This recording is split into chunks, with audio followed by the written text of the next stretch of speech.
Now, does it bother you that people want to hear your old songs in concert? We did the Aqualung album back in 1971, and that is something we have to live with forever.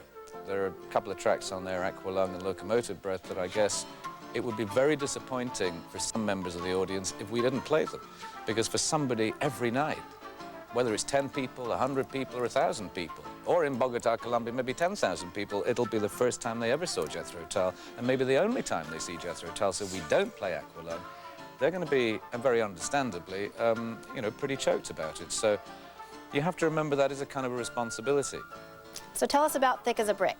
We thought, wouldn't it be fun if, with the next record, we give them, to quote dear old Saddam, the mother of all concept albums.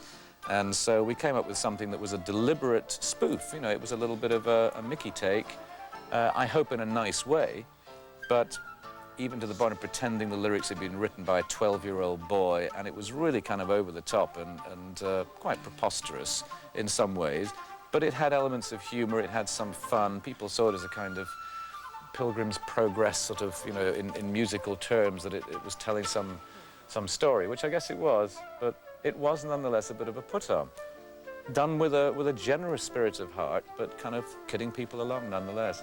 And everybody just thought, wow, this is for real. And even now, a lot of people still believe that that it was written by a 12-year-old boy called Gerald Bostock, which of course it wasn't. It was written by me. Really don't mind if you sit this one out. My words but a whisper, your deafness say shout. I may make you feel, but I can't make you think. Your sperm's in the gutter, your love's in the sink. So you ride yourselves over the fields, and you make all your animal deals, and your wise men don't know how it feels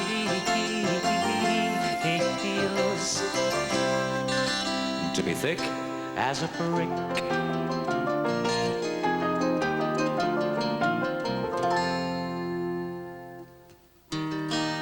Wondering aloud how we feel today.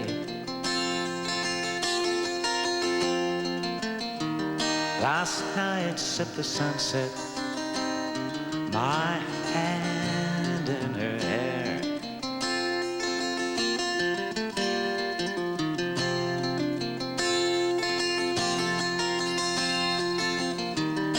We are our own saviors as we start both our hearts beating life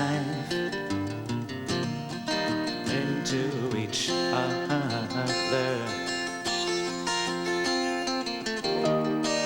Wondering aloud, will the airs treat us well?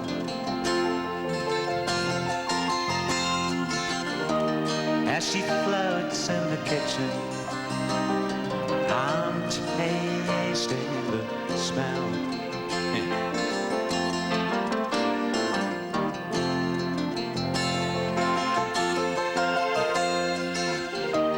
Of toast as the butter runs, then she comes spilling crumbs on the bed, and I shake my head.